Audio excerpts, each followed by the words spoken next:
Welcome to the Beltway broadcast, the premier podcast for the workplace learning and talent development professionals of the Association for Talent Development's Metro DC chapter. We've got some great resources in store for you today. Hello, fellow ATDers. My name is Stephanie Hubka, and I am the 2023 Vice President of Membership and Outreach, as well as a member of the Pod Squad here at the Metro DC chapter of ATD.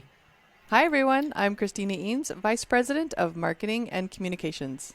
We also have Halyna Hodges, our Vice President of Finance and Operations, as our producer. And for this episode, we are interviewing Jane Bozarth. Welcome, Jane.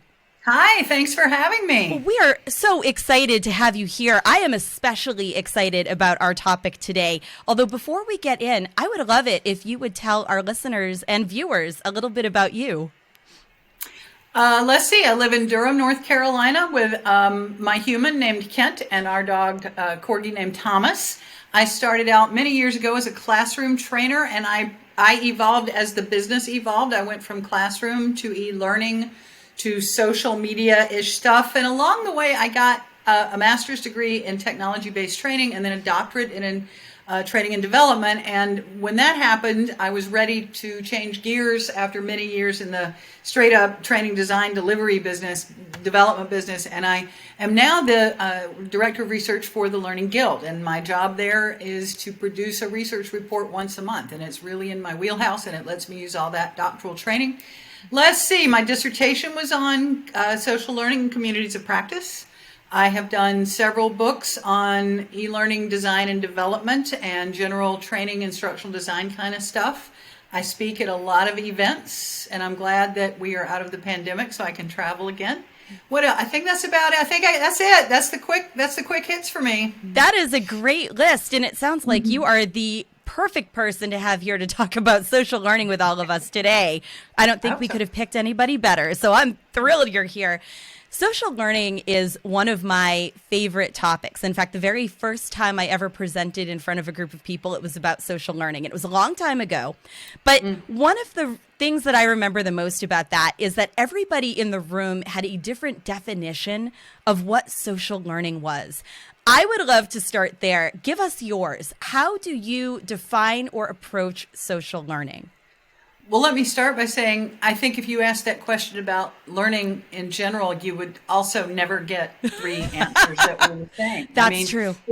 I think that they're just kind of these nebulous terms, and those of us in this business tend to think of learning with a big capital L, where everybody else is thinking about it in terms of solving a problem, getting my day completed, finishing something I'm working on.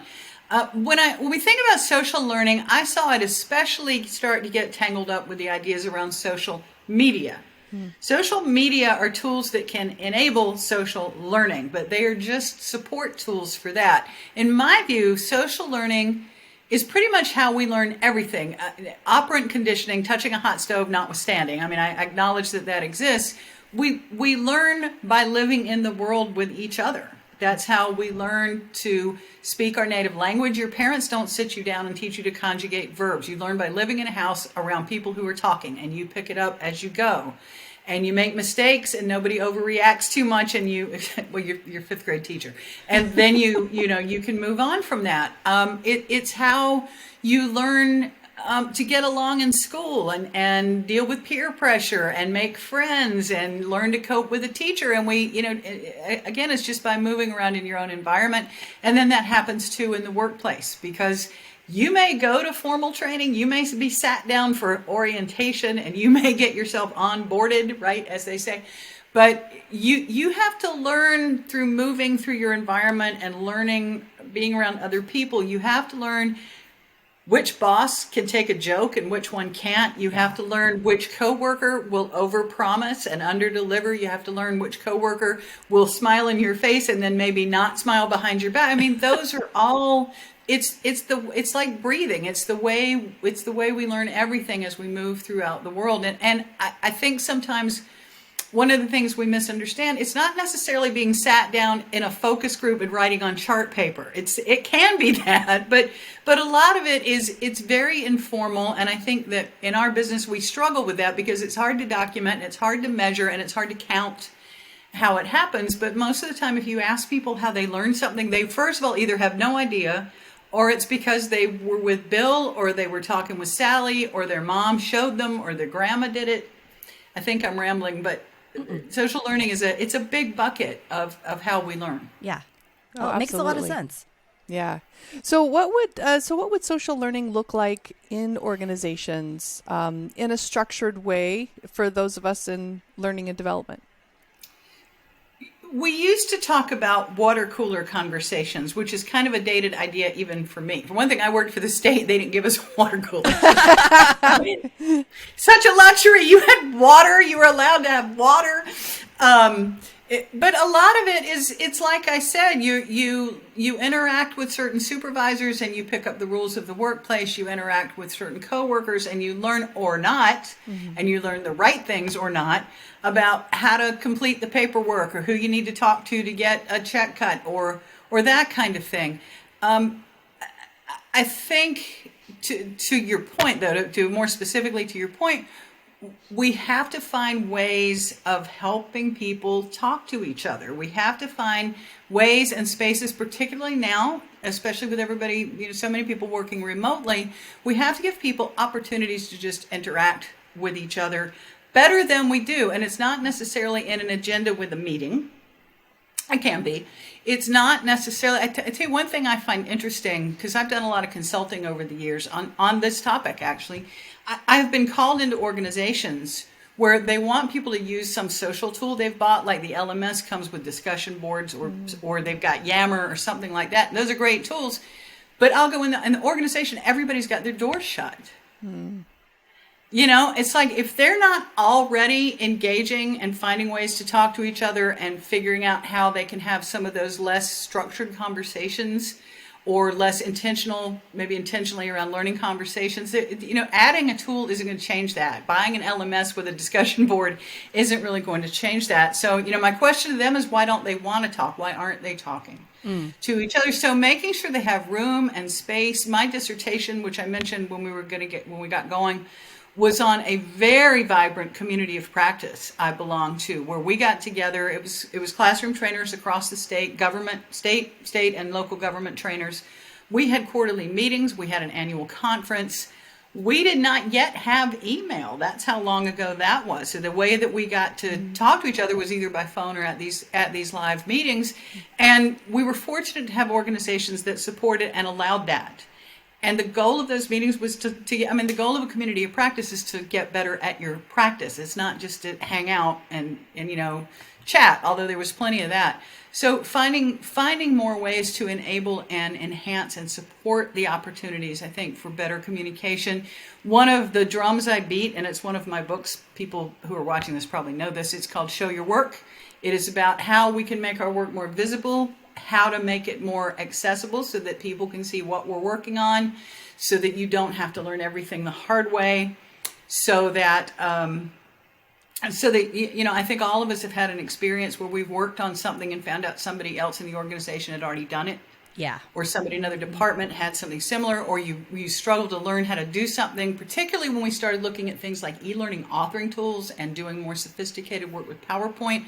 People would struggle for days to learn how to do some simple interaction. You'd find out somebody down the hall, took a course in it. So finding ways to connect the dots and helping people make those connections and have those conversations, I think is really crucial. And I'm going to get in trouble for this, but sometimes middle management stops that. We have roadblocks. Yeah. We have people in an organization who intentionally are maintaining silos because they're all struggling. And I get what happens. They're struggling for resources. They're vying for the talent. They don't want too much sharing going on. And so there's almost a tension between workers who really want to share and want to help each other out, and other forces in an organization trying to restrain that. Does that make sense? Oh, it does. It does. And I have certainly seen a lot of that where you get this resistance, this idea that if people are doing something that might be considered social, are they actually focused? Yes. Are they actually engaged? And I think many of us know, yes, of course they are. We see it, we experience it. We also like to do it. I'm curious if you have any thoughts or strategies on what you can do to get your leadership more comfortable with the idea of social learning, or maybe address the resistance. You might have pockets of that in an organization. You also may face a wall of it where it's just, no, I'm sorry, but we've decided we're not doing Facebook during the day, and therefore anything that might be considered social, we're going to say no to that too. What have you seen that's worked in that space? I think the word social gets us into trouble because people think it's pointless chit chat. It's cocktail party conversation. It's just, you know. And I will say mostly that when I see resistance, it's not from the top level. Like I said, it tends to be at the middle level where there is a reason somebody's trying to constrain something. Let's see.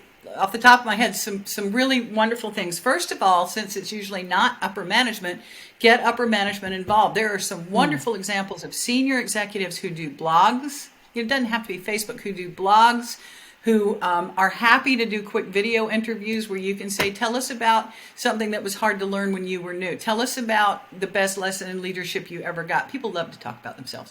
And if you can, tell us about a big mistake you made. Tell us about something that on reflection you wish you'd done differently. And help them start some of those conversations. Tell us what the hardest thing to learn was. Tell us what the most useful college course was. Tell us what the least useless college course was. So get them involved in some of these conversations. We were very lucky in the last job I had. I was the last training department. I was running the training department for the Justice Department in North Carolina. And we were very lucky because our leaders, the attorneys general, were usually the people who were going to end up being governor.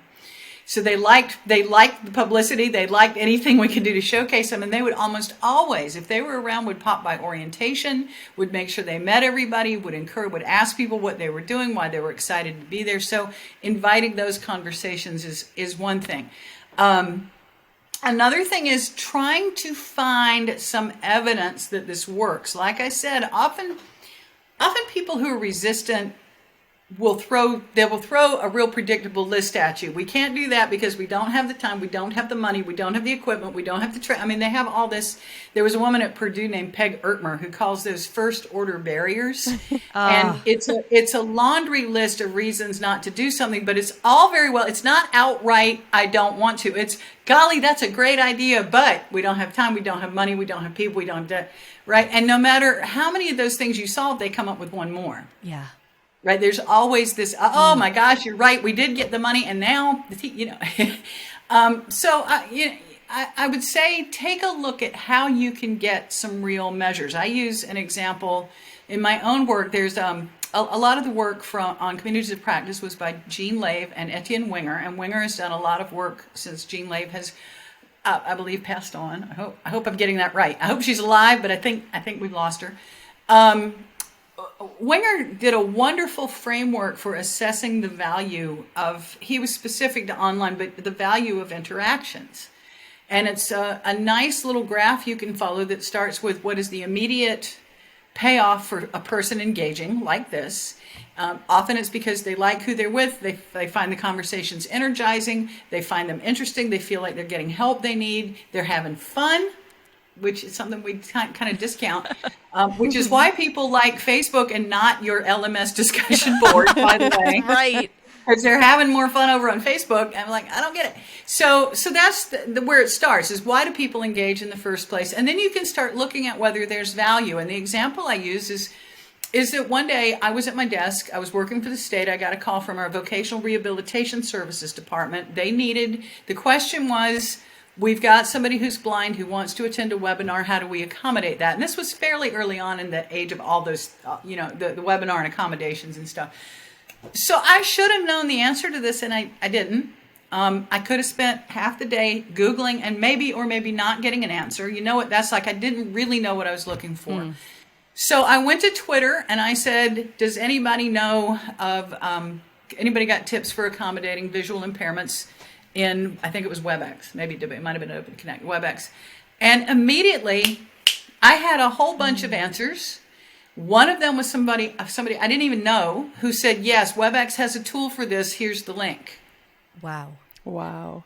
And that I can take to management and say, okay. And so I was able to call Voc Rehab right back. I said, I got you the thing. Here it is. I'm emailing it now. My question back to anybody watching this is, when's the last time you called a government office and had the right answer in 5 minutes? And that is the kind of thing that shows value, though. It's somebody, I'm engaging with an audience. I'm getting useful tools. We're reusing other people's tools. Right? I'm getting immediate help. I've learned something. I'm applying something, and I made my organization look better. So if people could attune to that a little better and start finding the proof that other people are looking for and start being more mindful about what they're learning. I had a lot of luck with this. I'm sort of trying to remember what all we did. Years ago, depending on who was in charge depending on who the governor is, we always have a change in the state personnel manager, state personnel director.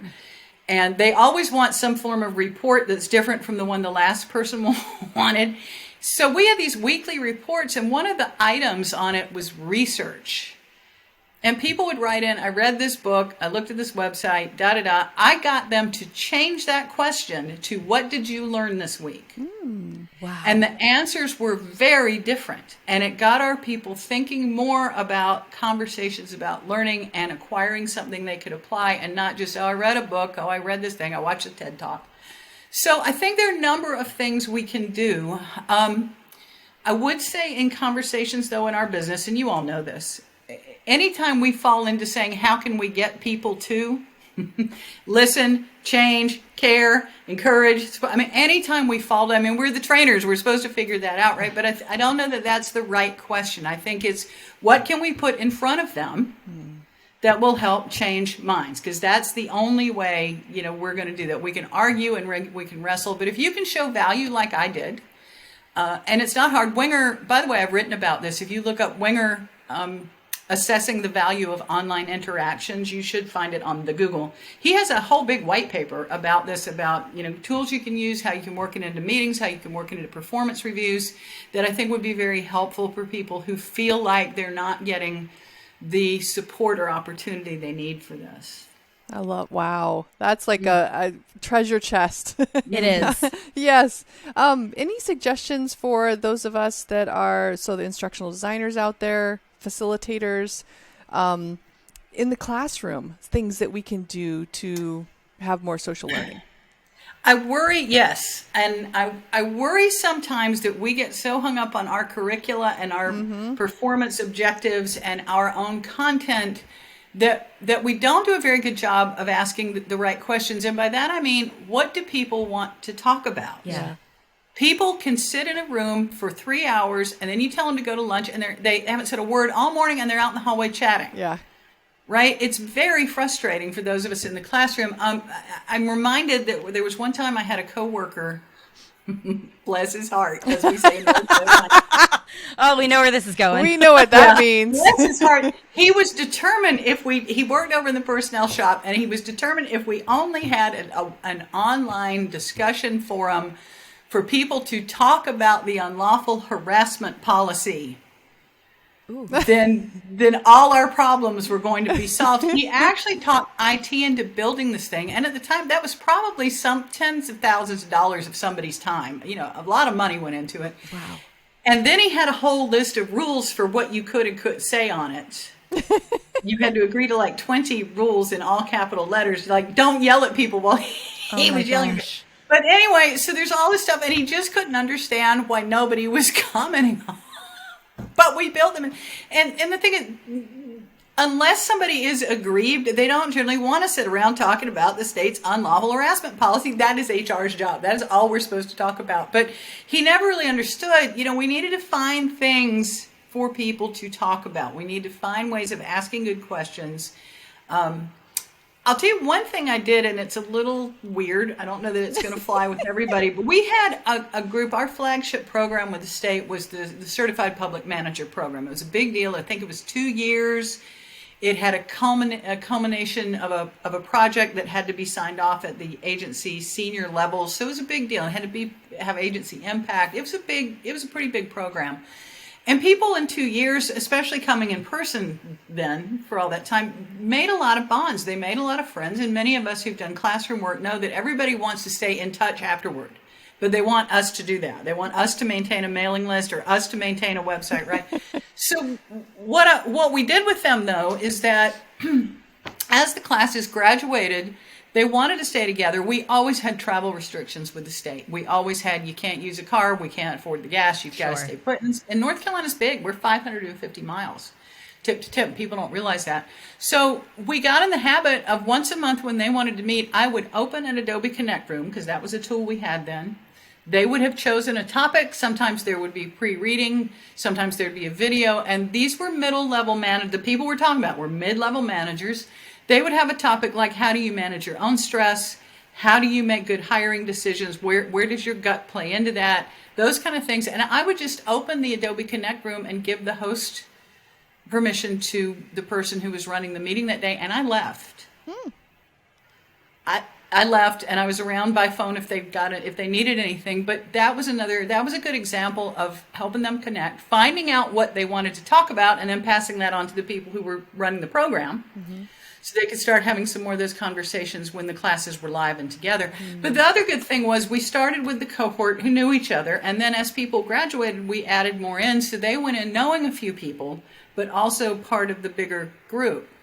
And they'd all had similar experiences and similar training. So I think those kinds of things can be useful for the classroom instructor. But honestly, sometimes I think we just need to ask better questions, find out what they want to talk about, and quit trying to hold them so tightly to every minute. Oh, don't overplan. I mean, I think we've probably all been in those classes where the person in charge had her agenda, and we were sticking to it, even if it meant, oh yeah, or, and I'm going to get in trouble again, but I'm wise, and I've been around a long time. I'm scared. The parking lot business, where people have a parking lot that they never intend to go look at again. Yeah. When we all know, oh, let's save that. Oh, absolutely. Let's park that. Well, that's the thing people want to talk about, and now you're never going back to this. There's that chart paper's on the wall from the 50s, still there. The worst part is when you look around the room and you see the faces of the people who know. As soon as it gets written up on that sheet, we will never, ever get We're never back. talking about it again. Oh, I know. Yeah, and I know, because I was in the classroom, sometimes things just happen and you don't know what to do in the moment. But in the aggregate, keep an eye on those questions. What keeps coming up? What do they keep asking about? How can we make time for this in the next time we teach it? How can we make time for this? Maybe this is another topic. Because I promise you that the people that were running this program had never realized how much demand there was for a conversation about how managers manage their own stress. Yeah. There was always a lot of talk about helping your people not be stressed, and how to, there was never, and it was a huge topic for that alumni group I told you about. It came up all the time that I'm trying very hard to be calm, and I'm trying not to rain down my stress on my people, but I know they feel it's a really interesting topic, and nobody was talking about it in the formal program. Then I think they added something about it later. Well, are we at that time? Unfortunately, I think we are. I feel like I could talk about social learning with Jane for another half hour, but I know. I realize, yes, I think we are indeed at that time. Well, to be continued. If you want to learn more about Jane, we've got a lot of her resources in the episode description. Well, but here's my question. What did you learn today? Ooh, good question. Oh, wow. That is a great question. But we're going to turn it back on you. We love social learning, but we don't want to talk about it right now. Okay. Social learning is great, but not right this minute. It's fine, girl. Okay. So we're at that time in every episode where we have the rapid fire questions. So very simple questions, quick response. Are you ready? I am. Okay. So I don't have a buzzer, though. I kind of wish I had a buzzer. Ding. That's what we should provide, a buzzer.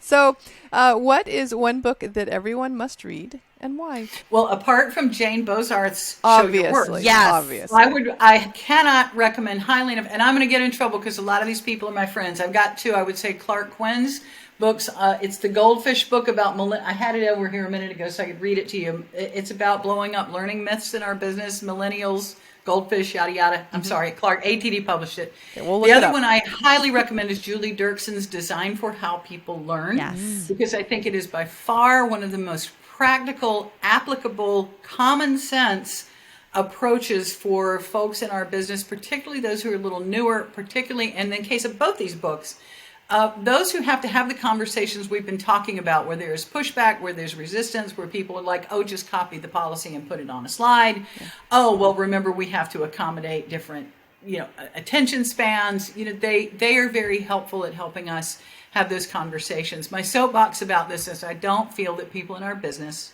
despite all the education many of us get, do not get any real training in assertiveness and negotiation skills. Yeah. And we fall into the role of order taker because we don't know how not to. We don't know how to. We know we're not supposed to do that, but we don't know how to push back and not get fired. So I think those are both great resources. Dirksen and Clark-Quinn. Awesome. Okay, what is one tool, which you can define however you want to define that you cannot live without? I'm still a Twitter girl. I feel like the current unpleasantness is going to run its course and somebody will either get bored or leave or something. Yep. I still, one of my frustrations when I worked for the state was that I was the only person doing what I did. I was the only, and 85,000 employees, I was the only one that was concerned about like designing e-learning in the early days, designing social media, interested in social media. So if it had not been for Twitter, where there's this huge undefined audience of people who want to talk about what I want to talk about, I really don't know how I would have managed. I still like Twitter a whole lot. I still help run Learn Chat the first Monday of every month, where we ask, what did you learn today? On Twitter at 8:30 Eastern and 5:30 Pacific. So I'm hanging on to Twitter. I'm not ready to let go yet. Awesome. Okay, and a final question. What is the best piece of advice you have ever been given? Don't be afraid of silence. I think as a classroom trainer, I was always so hot to fill in that space, and you can learn a lot by just waiting and seeing what people have to say, which kind of loops us back to the rest of our conversation is, what do people want to talk about? How can we help them talk about that? And what can we take away from them? Beautifully said. And I wholeheartedly agree with you. There's a lot of work that's happening for learners in the silence. It's uncomfortable for us, but it's not necessarily uncomfortable for them. I'm glad you shared that. Right. I'm sure this will come as a surprise to you, but I tend to be real fast about everything. I'm fast Jane. I have a fast car. My coworkers used to say, we can't all move at the speed of Jane, and it's hard for me to wait for people to just catch up. And I think as a trainer too, if you ask a question, there's silence, you sort of get that panicky, and it's even worse, to be honest with you, in virtual training, because you're so afraid of you're worried that silence is a tech failure or that something's gone wrong. So, all right. I think you're absolutely right. I love the advice, and I love the fact that you made some time to chat with us today. I will tell you what I learned today. You asked that question. What I'm really taking away is that, much like everything we talk about, social learning is going to be successful when you keep your learners in mind and you build something that they want to engage with. And I think you did such a fantastic job welcoming us into that mindset and reminding us that there are a lot of ways that you can be successful. But when you forget your learners, that's where things are going to start to fall apart. So I am thrilled that you were here. Thank you so much. Good. Thank you. I was thrilled to be here. This was fun. I love this conversation. I'm really glad we got to have it. And of course, many thanks to all of you in our community for listening. And before you go, we have a message from our producer, Halyna Hodges. Are you interested in partnering with our chapter? For more information, visit dcatd.org/partnerships-sponsorships. Check out dcatd.org for upcoming chapter events, learning programs, member benefits, and so much more.